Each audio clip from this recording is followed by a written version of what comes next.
ഇതങ്ങനെ വിട്ടാ പറ്റില്ല. പ്രതാപേട്ട, ഋതികയുടെ കാര്യത്തില് ഏട്ടൻ എടുക്കുന്ന തീരുമാനങ്ങള് ഇനി വളരെ ആലോചിച്ചു വേണം. ഇത്രയേ ഉള്ളൂ എനിക്ക് പറയാൻ. എടാ, നീ വാ, വാടാ.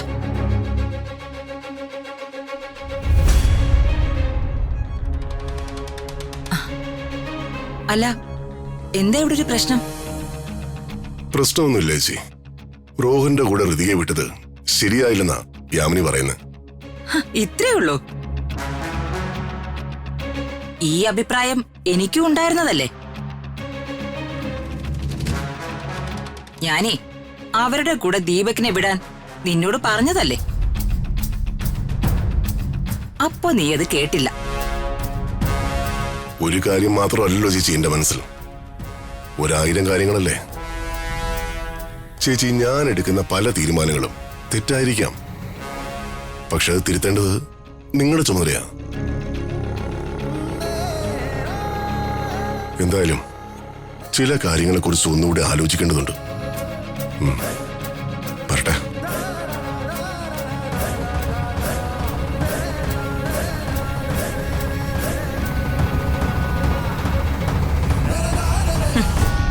ആ മരവാഴയില്ലേ രോഹൻ, അവന്റെ ചീട്ട് കീറിയെന്നാ തോന്നുന്നേ. ചീട്ട് കീറിയില്ലെങ്കിലേ അവരെ ഞാൻ പൊട്ടിട്ട് പുതപ്പിക്കും. ആ രാജുവിനെ കോടിമുണ്ടിലും.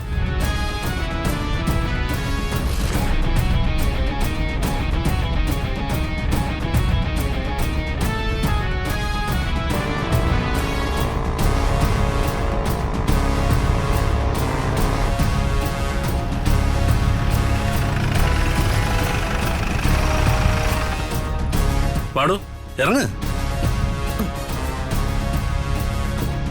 ഇതെന്താ ഇവിടെ?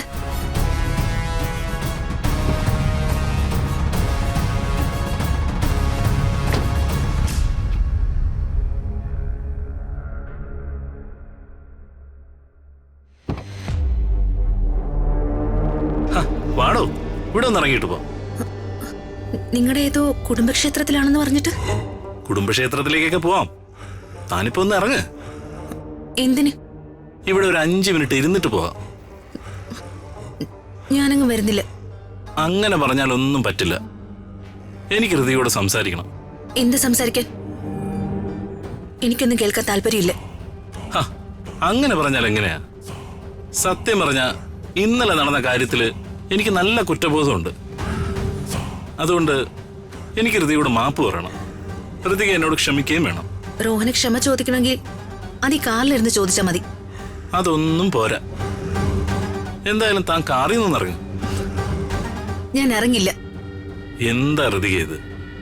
ചില കൊച്ചുകുട്ടികളെ പോലെ. വാ, ഇറങ്ങ്. കൈക്ക് പിടിക്കണ്ട. ശരി, ഞാൻ ഇറങ്ങാം.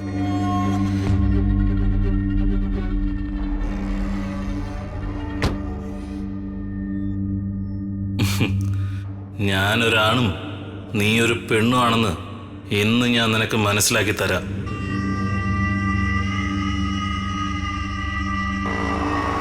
അകലെ